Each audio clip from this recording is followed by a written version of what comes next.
কিরে টগর, কই যাস? আমি কোথায় যাচ্ছি না যাচ্ছি সেটা তোকে কেন বলবো? বস্তায় কি? বস্তায় বাজার, এক গাদা বাজার করছি। বাজার আর তুই, তারপর আবার এক গাদা? তোদেরকে তো আবার জীবনে এত বাজার করতে দেখিনি, হঠাৎ হাউ ফানি।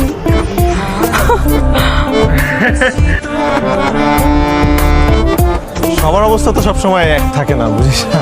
আজকে সকালবেলা ঘুম থেকে ওঠার পর আমার মনে হলো যে সবসময় তো তোর সাথে ঝগড়াই করি, আজকে তাহলে অন্য কিছু একটা করি। ধর তোর সাথে মিলে যাই, মিলে গিয়ে দুজন মিলে এই বাজারগুলো গরিবদের মাঝে বিলিয়ে দিই, কেমন হয় বলতো?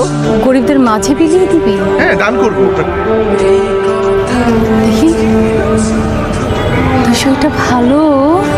হ্যাঁ, শরীর তো ভালো, নাহলে একা এতগুলো বাজার করলাম কি করে? বাহ, চল।